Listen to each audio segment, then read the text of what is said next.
Shalom, shalom, povo do Abrit Dial. Nós aguardamos o milênio com o Yahusha.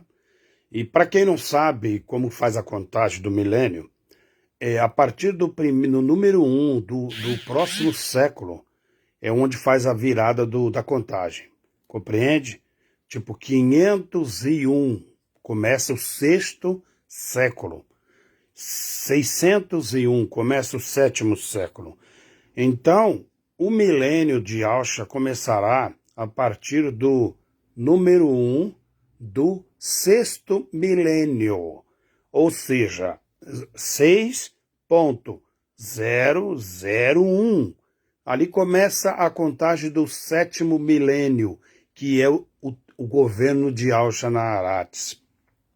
Segundo detalhe, o calendário Abrit, o calendário hebraico hoje, ele está na contagem de 5.993, portanto 7 anos, na verdade 7 ou 8 anos do governo de Yahusha. Então, meus irmãos, nós temos 7 anos do governo de Yahusha na Arates, se estiver correto esse calendário. Uma observação, se nós estamos no ano 5.993, 994, 995, 996, 997, 998, 999, 6.000, 6.001 começa o Shabat de Yahusha na Arates, correto? E vai bater corretamente com os 7 anos do governo da besta na Terra. Então, vamos analisar assim, qual é o grande sinal? É o governo do falso profeta chegar na Terra. Compreende ou não? E nós temos 8 anos do governo de Yahusha. Nós temos 8 anos do governo de Yahusha, se estiver correto o calendário. Então veja bem, o governo do anti-Mashiach já se estabeleceu na Terra?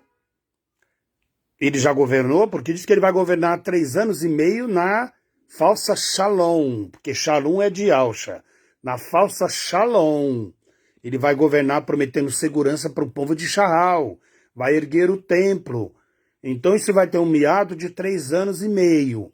Quando ele terminar os 3 anos e meio, ele começa a grande caçada contra o Abrit, a perseguição. Você viu uma foto do ministro lá dos Estados Unidos da América, onde ele faz uma cruz na testa?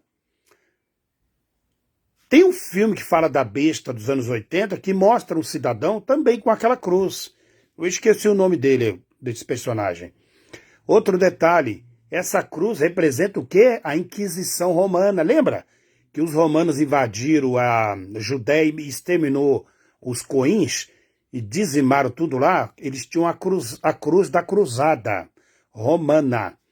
Essa cruz da cruzada, invertida um pouquinho, lembra o Y. Presta atenção. Eles estão querendo fortalecer a Bíblia pagã e fazer que todos adorem Deus. Compreende? O Deus Supremo. Mas que Deus é esse? É Zeus da mitologia grega, não é Ial, tá bom? Então eles fizeram uma cruz. Seria essa cruz o símbolo da marca da besta? Veja bem, fica de olho, já está com a marca na besta aí da testa. É uma tipologia, uma metáfora, ou é um sinal que vai ser implantada a marca? Entende? O governo Trump, pelos judeus lá, o Benjamin Netanyahu e aquela turma toda, ele tem ali o tratado de Shalom, que é Shalom, é paganismo, Deus Lom, né? E Jared Kushner, ele está ali sempre disputando já, desde a primeira eleição do Trump, ele tem tentado ali trazer a Shalom entre árabes e judeus, o Deus Shalom, o Deus Lom, correto?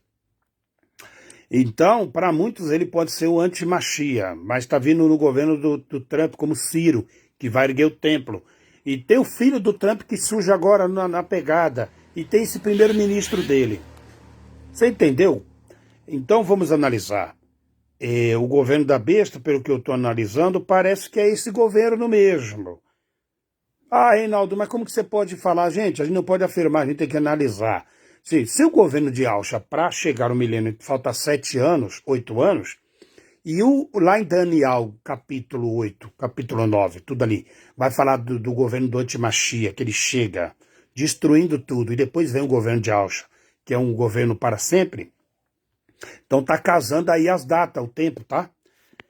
O tempo. Tem muita gente errando aí falando de arrebatamento, já não é a primeira vez, desde 2017, o Jim Jones, ele tá falando aí acerca do arrebatamento, só que tão interessante, ele tá pegando datas, e na cabeça dele, ele tá achando que vai existir um arrebatamento.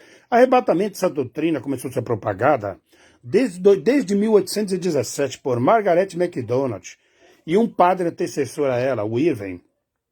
Depois ela foi fortificada na doutrina com o John Darby, e aí surgiram outros falsos profetas dando data de arrebatamento, que Jesus ia voltar, etc. John Husson, Ellen White, por aí vai. Interessante que o Willie Marion também profetizou várias vezes essa data. O Willie Marion falou que Eva transou com a serpente. Ele traz umas teorias que o Jim Jones aí hoje atualmente, o seguidor do Y, né, do IAL com Y, ele continua nessa batida aí, nessa mentira. Então ele faz um erro de escatologia muito grande dentro do contexto bíblico, tá? Porque no hebraico e no abrite, arrebatamento significa uma pessoa que foi morta, correto? Foi arrebatada, tiraram a vida daquela pessoa. Por exemplo, Anushi, que é Enoque, Anushi. Anushi, o nome dele na tradução, se cada nome de personagem bíblico tem uma tradução de nome. O nome dele, a tradução é Homem Mortal. Homem Mortal. Por que ele foi falar do Homem Mortal? Porque na sua geração, os homens viviam 800, 900 anos. E Anuki, ele vive só 365 anos, se eu não me engano. Compreende? Então ele morreu cedo, ele foi arrebatado. Ele andava com o Ial o levou para si. Levou o ruache dele, que depois ele vai ser ressuscitado nos últimos anos. Alial, outra também, coisa que eles erram muito. Pega aquela visão de Ausha do lado de Moisés, que é Masha e Alial. Ali Ausha estava mostrando que ele seria ressuscitado, porque ele teve as vestes transparentes. As vestes no hebraico, no abrit, significa sepultamento, morte. Eles se humilhavam com os pós cinza na cabeça, porque morria um parente, etc. Quando Yazaf teve a túnica roubada pelos irmãos e sangrada, era como se eles levassem para Iacabe, o pai dele, que Yazaf havia sido morto por um animal. Então a roupa simboliza a morte. Quando rasgaram as vestes de Ausha, simbolizou que eles iriam matar Ausha no madeiro. Entende? Quando o sacerdote rasgava as vestes diante da suposta blasfêmia de Ausha, significava que ali haveria um sepultamento, ou seja, a morte do Mashiach. Compreende? Quando José teve as suas vestes arrancadas pela mulher de Potifar, significava que ali ele iria morrer, porque ele não quis deitar-se com ela. Mas Ial era com ele e não morreu.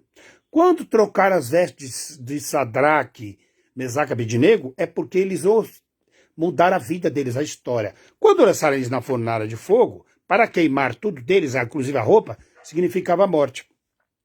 Então, no calendário abrit hebraico está, se for corretamente mesmo, está 5.993, faltando 7 anos para o 6º milênio. 6 milênios e 1 começa o Shabat de Ausha, o governo dele na Terra. Você pode observar a Terra está no fim, pessoal. Tudo está difícil, entende? Ora é calor muito intenso, ora é chuva devastadora, ora é vendavais, ora é pestes, terremotos, a maldade do homem que cresce cada vez mais, leis governamentais contra a sociedade, por aí vai. Então você já vê os sinais. Agora, o maior sinal que tem para a humanidade é o Abrit. Presta atenção, nós começamos a anunciar o Abrit ano passado, então já tem alguns anos, mas nós estamos no grupo de Zap ainda. Nós estamos expondo o Abrit no Face e no YouTube agora, esse ano. É coincidência ou não? Falta 8 anos para o governo de Ausha. Provavelmente, né? Colocando nessa linha de pensamento aí, tá? Do calendário, completando aí com a volta de Ausha. Então, quando nós começamos a anunciar o Abrit, tá? Eu, pela benevolência de Al, e o irmão Mark. E tem outros irmãos que estão aprendendo e estão crescendo no Abrit. Presta atenção. É um grande sinal para a Terra. Por quê? E Ausha falou cuidado com o sermento dos fariseus, os escribas, os os seus Nicut, as suas modificações. Então ele fala assim, cuidado com o fermento dos fariseus, ele deu um sinal. E os fariseus, o paganismo tem dominado toda a terra, trazendo a adulteração da linguagem abrite. E também tem duas passagens da Escritura que vai dar um sinal nos últimos vinhos. Está em Daniel, capítulo 12, e está Shazum, Apocalipse, capítulo... Qual que é a passagem? Capítulo... Bom, agora eu não lembro que capítulo que é. Que ele fala, fecha o rolo, os rolos, porque eu abrirei a boca para falar com a geração nos últimos vinhos. Vai, Daniel, e deita, porque nos últimos tu levantarás. Nos últimos vinhos é a ressurreição. E ele fala para Oxanã também. Ele fala que vai levantar homens Shakam, homens sábios, inteligentes, entendidos na Abrit, Kodash. É coincidência ao levantar nós para trazer o Abrit, Kodash, coisa que todo mundo lia, os judeus Askenaz, Sefaratitas, eles leem, mas eles não propagam porque não querem, ou eles não propagam porque não entenderam o que é o Abrit, a importância do Abrit, o tesouro que se havia sido escondido na terra, e alguém foi lá e achou e comprou aquele campo para anunciar. Então eu acredito que nós somos o povo escolhido por Yahweh para anunciar o Abrit na última geração, porque a terra teve 4 gerações que anunciou o Abrit, 2 gerações na antiga aliança e 2 gerações na segunda aliança. Compreende? Representando Yaush e João Batista, Elxanã, e lá Macha e Alial, os profetas. Compreende? Então foi anunciado. Então, lembra da parábola da semeadura, que ele manda lançar sementes na terra, e a última semente cai numa terra boa e dá fruto, uma 30, uma 60, uma 30, uma 40, uma 60, um negócio assim. Então, esse povo que vai dar fruto, com cada um no seu chamado, é o povo que vai anunciar o Abrit. Uns vão entender mais rápido, outros não, e por aí vai. Então, a primeira semente caiu à beira do caminho, e as aves do céu comeram. A segunda, as aves do céu representam os demônios caídos, viu? Que eles fermentaram a mente daquelas pessoas, pelo paganismo. A segunda semente caiu entre as pedras, os rochedos, e quando tenta crescer, os problemas da vida sufocaram ela. São as críticas, olha, você está errada, você está inventando coisa, a pessoa não tem base na rocha que representa Yahusha, então ela se desvirtua, essa dizia. Então, umas caíram na beira dos espinhos, que é acusação, zombaria, etc. Eles não suportarão, porque assim, o mundo todo jaz do maligno, no paganismo. Quando fala maligno, é paganismo, na idolatria. Quando você chega falando do Abrit para essas pessoas, automaticamente elas vão escarnecer por falta de conhecimento. Então, elas vão desprezar o teu conhecimento, como fizeram com Yahusha lá, na menção lá do livro de Shaial 53. Ninguém fez caso dele. Shalom, o irmão Sidney, e o outro irmão que está aí, que eu não vi aparecer o nome, Shalom. Quando Yahusha foi anunciando o Abrit Kodash na sua geração, os sinédrios, os sacerdotes e aqueles que estavam lá no paganismo, desprezaram Yahusha, escarneceram de Yahusha, zombaram de Yahusha. E tudo que Yahusha falava não valia nada para eles. Porque Yahusha veio trazendo o arcaico, o Abrit Kodash. Compreende? Então é isso que acontece. Quando a gente vem trazendo aquilo que é Amat, aquele que está na escuridão das trevas, eles acabam escarnecendo. Exatamente, Vaso. É capítulo 12 de Daniel, e se eu não me engano, capítulo 11. Que Yahweh fala que ele vai levantar homens sábios, que é o Shakam, homens entendidos da palavra do Abrit, entende? E que eles vão ensinar, eles vão instruir muita gente. Por que eles vão instruir muita gente? Eles serão embranquecidos, iluminados pelo Ruach de Yahweh, e vai vir na mente dele a sabedoria do alto, e ele vai ensinar a muitos aquela vereda, aquele caminho, preparando aquele povo para a grande perseguição. Porque na história, no contexto da Escritura, o povo de Yahweh sempre foi peregrino na terra, sempre foi odiado, sempre foi escarnecido. Abraão no Egito, Yazaf escravo no Egito, as 12 tribos de Shahal no Egito, na Babilônia, o povo na época de geração lá de Daniel. Então, na Europa, eles sempre foram perseguidos, né? Foram dizimados. Tiveram que ser expulsos da Espanha pela Inquisição portuguesa e espanhola. Vieram para as Américas, América do Norte, América Central, a América do Sul. Esse povo se chama remanescentes, e eles se perderam no paganismo, e eles ocultaram o Abrite, porque a história judaica do Brasil, né, a linhagem judaica do Brasil, eles têm o conhecimento do Abrite, mas pela Inquisição Romana, eles ficaram silenciados, não tiveram coragem de abrir a boca, porque eram expoliados seus bens, eram mortos, era uma perseguição ferrenha, não é como hoje, né? Que hoje você consegue filmar tudo e visualizar. Naquela época não tinha câmera, não tinha como provar as torturas, mas teve muita tortura, né? Shalom, Sara, Miriam. Então, hoje nós temos como provar as imagens pelos vídeos, né? Naquela época, geração passada, não tinha como provar as torturas. Então, o cristianismo ele vai surgindo de base de torturas no símbolo do cristianismo, que é a cruz, que hoje predomina no cristianismo religioso e tal. Falando do arrebatamento. Então, o arrebatamento é uma grande farsa. Se você pegar contextos bíblicos, né, como Tessalonicenses, capítulo 4, né, que eles desvirtuam aquela passagem, quando eles pegam Coríntios, olha, o próprio Shaul, ele vai falar assim, com Romial, capítulo 8, que é Romanos, ele vai falar assim, Ial não poupou nem o seu Ban, nem o seu filho. Ial não poupou nem o seu filho, o Ban, Ialcha, o entregando para ser morto, por causa do nosso pecado, certo? Então ele fala assim, Shaul falou assim, ó, nós somos como ovelhas levadas para o matadouro. Então Saul, ele tinha consciência que ele iria morrer por causa do Abrite e por causa de Alcha. Então ele falou para a igreja primitiva, quando ele vai anunciar em Roma, e ali o corpo de Alcha ali começaram a interceder a ele, falar, não vá, Shaul, porque levou um profeta, olha, o cinturão desse homem aqui, esse homem vai padecer em Roma e vai morrer. Então a igreja falou, não vá, ele falou, não, para isso eu vim para padecer, sofrer por causa do Abrite. Lembra quando Yahshua falou com Saul? Ele fala assim, você, Shaul, é um vaso escolhido para anunciar o meu Abrite a um povo pagão, porque esse povo vai estar no paganismo, dos fermentos dos fariseus.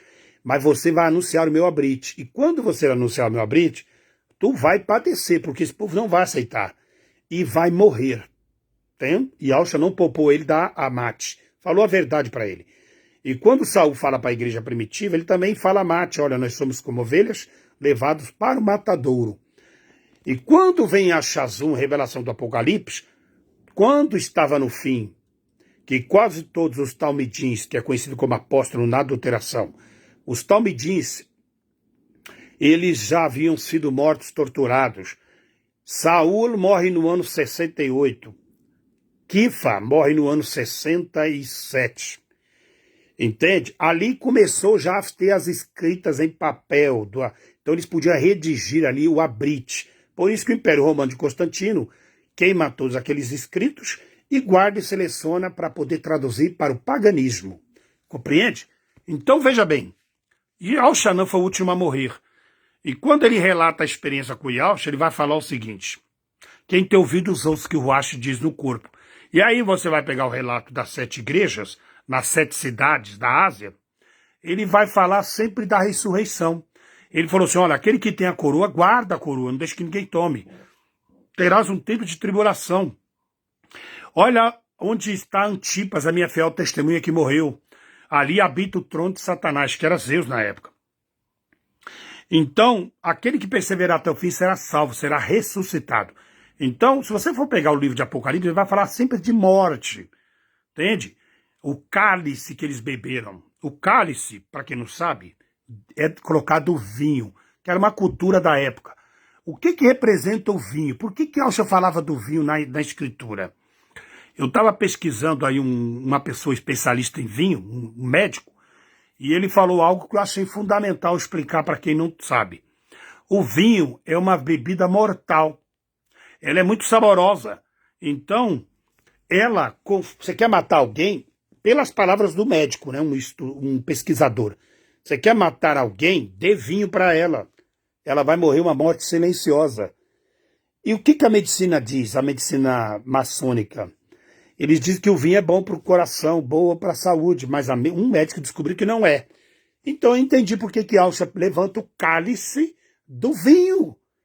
E Yahshua levanta o cálice do vinho representando realmente que ele iria morrer. Porque o vinho é mortal. E outra coisa que eu também tenho analisado hoje é o fermento, que causa várias doenças nas pessoas. Doença de circulação, de diabetes e por aí vai. Qual é o top para causar doença nas pessoas? O fermento que vai na massa. Compreende? Então o Yahshua levantou duas coisas ali, simbolizando a morte dele. Olha, aquele que não comer do meu corpo não tem parte comigo. E aquele que não beber do meu cálice não tem parte comigo. Mas qual é a parte que Yahshua estava falando? Todos aqueles que estavam na ceia com Yahshua morreram. Então a linguagem figurada foi cálice e fermento e pão. Mas na realidade Yahshua estava falando de morte. Entende? Porque Yahshua falou, aquele que não beber do meu cálice, do meu vinho, ou seja, da minha morte, e aquele que não comer do meu pão, do jeito que eu vou morrer, não tem parte comigo. E o que representa isso? Representa que o mundo jaz do maligno, o mundo jamais iria aceitar as veredas antigas do Abrit, que começou lá no Éden lá, com Ada e Isha. Se comeres do fruto desta árvore, certamente morrereis. Certamente não morrereis. E Yahweh falou, morrereis. O que significa isso? Eles comeram do fruto do Abrit e adulteraram o Abrit. E eles morreram. Eles não quiseram continuar com o Abrit. Compreende? Então, o cálice. E Yahshua falou para eles, olha, beba do meu cálice e vão morrer, como eu morri. Mas eu ressuscitei. Mas vocês vão ressuscitar também, no tempo certo. A mãe daquele Zebedeu e Tiago, quando ela chega para Yahshua e fala assim, Yahshua, qual dos dois vão assentar uma direita à sua esquerda? Qual dos dois você vai colocar? E Yahshua falou, nenhum dos dois, porque não cabe a mim, cabe a meu Abba. É ele que vai direcionar quem vai se sentar à minha direita e à minha esquerda. Compreende? Eles vão beber do meu cálice, mas não agora, mas depois. E beberam do cálice da morte, do sofrimento. Seguir Yahshua, irmão, naquela época não é como pastorzinho de igreja faz hoje aqui não, viu? Porque hoje aqui pastorzinho prega prosperidade, prega cura, prega tudo isso. E Yahshua lá falava do cálice dele. Você já estudou sobre o cálice de Yahshua? Você já meditou como ele sofreu Narates? Entende? Como ele foi escarnecido no madeiro, arrancaram a barba dele, arrancaram o cabelo, chicotearam, esbofetearam. Entende? Só não quebraram os ossos dele, porque a profecia dizia que não iria quebrar nenhum osso dele. Mas a carne dele foi dilacerada. Você está pensando que o Império Romano brincava como hoje? As polícias brincam aí com bandido? Polícia hoje, naquela época já tinha corrupção policial, certo? Quando os sacerdotes compraram o fato de Yahshua ter ressuscitado, olha, viola e diz que ele foi furtado. Então, pagaram com moedas. Então, o sistema lá já era corrupto como hoje. Mas, quando a lei lá era pena de morte, era execução. Entende? Se você estava certo ou não, não importa. Era lei de execução. Então, o império naquela época era terrível. Entende? Olha, na lei diz que eles são hereges, mata os hereges. A Igreja Católica copiou isso do judaísmo. Compreende? E o protestantismo de Lutero copiou também da Igreja Católica a Inquisição. E a Inquisição sempre fez parte das religiões. Entende? Então, quando Yahshua fala de arrebatamento, ele fala de morte. O próprio Yahshua estava na festa do Pachá, e os judeus tramavam contra ele, tentando procurar o momento oportuno para arrebatá-lo. Arrebatá-lo ali era matá-lo. Quando você vê Filipe sendo arrebatado, quando faz a imersão de Eutico, ele é arrebatado para outro lugar. Ele foi levado para outro lugar. Ele foi para outro lugar. Ele foi tirado pelo Ruach Deyal para outro lugar, irmão. O Ruach Deyal tirava Paulo de um lugar para outro, Saul. Não é que ele ia nas nuvens, não. E o Ruach falava com ele e falava, vai para tal lugar. E ele ia. As pessoas pegaram o contexto da Bíblia e não souberam traduzir na linguagem. E aí pegaram a metáfora e virou aquela bagunça de interpretação. Então, G. Jones, para com esse negócio de arrebatamento. E você já errou desde 2017, tem errado até hoje. Nós estamos no ano 25, você está marcando data novamente, violando o Dabarim, que é a instrução lá do livro de Deuteronômio, capítulo 6, né? Ou se Shahal, só existe um Ial. Só ele sabe o tempo, tudo que vai acontecer. Ele revela para quem ele quer. Ele chamava os Nabim, como Ixascal, come ao rolo e vai anunciar Shahal seus pecados, seu paganismo. Depois, ele chama Irmial, te conheço do ventre da tua mãe, vai e anuncia para o povo os seus pecados. Então, ele toca os lábios de Shaial e anuncia também para eles. Observa o seguinte, quando Yahshua vai tratar de chamado, ele fala, olha, a semente que não cair e não morrer, ela não pode dar fruto. Então o Yahshua sempre falou da morte. Se ela não cair e não morrer, ela não dá fruto. Ele estava falando dele e da igreja primitiva que iria vir, entende? Então, quando Yahshua ele revela a volta dele, já está lá em Daniel. É o governo de Yahshua, é o 8º milênio, é o 7º milênio o governo de Yahshua. Então para com esse negócio aí de ficar falando isso, que não vai acontecer. Arrebatamento significa morrer. Quando diz que assim como foi no tempo de Noá, assim será a volta do filho do homem, o filho, o Banial, né? Presta atenção. E na época do dilúvio, morreram todos os ímpios. Só foram salvos a família de Noá. Então, quem vai ser salvo para governar a terra com Yahshua são os eleitos de Yahweh na ressurreição. Mas o mundo será tudo destruído. Os ímpios. Shalom, shalom.